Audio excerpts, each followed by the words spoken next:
azizlar, manzaraga netchi endi. Ey maşallah. Robbimning qudratiga til ochsizlar. Shunday qudratli zotki,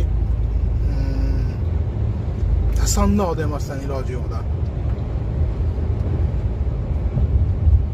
Bizga tekindan tekinga shunday tabiatlarni, go'zalliklarni yaratib qo'yadilar Robbim.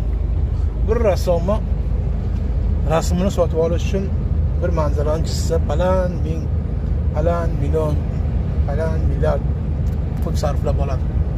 O'sha rassomni rasmiga kichkinagina kadrlar chizadi u. Robbim bizga shunday go'zallik yaratib qo'yganda tekindan tekinga. Mashalloh, subhanalloh degan iloji yo'qda. Aytdim-ku boya sizlarga, azizlar. Bahorga kiramiz, kuzga kiramiz, qishga kiramiz. Bitta davlatning o'zida shuncha 3 ta fasl muhayyo, azizlar. Mana shu Germaniyada bahor, kuz va yana mana ayoz, qish. Ey Alloh, yaratganingga shukr, ko'rsatganingga shukr. Robbim, naqadar chevarsan. Elhamdülillah. Ko'rganimizga yetkazganingga shukr. Mana azizlar, Allohning mo'jizasini ko'raman degan insonlar uchun harakat qilib ko'rsatib ketyapmiz.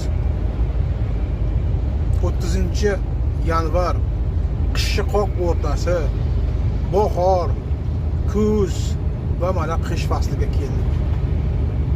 Shu arzimagan 200 kilometr ichida 3 ta, 250 kilometr ichida 3 ta faslga ag'ishdi. Robbimning qudratiga til ojiz. İnson Robbisining qudratini ko'rgisi kelsa ko'rsatadi-da. Endi buni tushungan tushunadi. Shunday insonlar borki, qalbimizda qolgan insonlar bor dunyoda. Mana shu insonlar ularga baravar.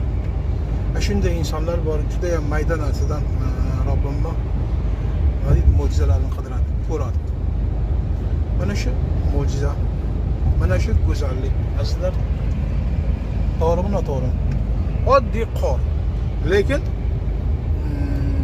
bir davlat ichida 200 kilometr oralig'ida kuzni ko'rasiz, bahorni ko'rasiz va qishni ko'rasiz.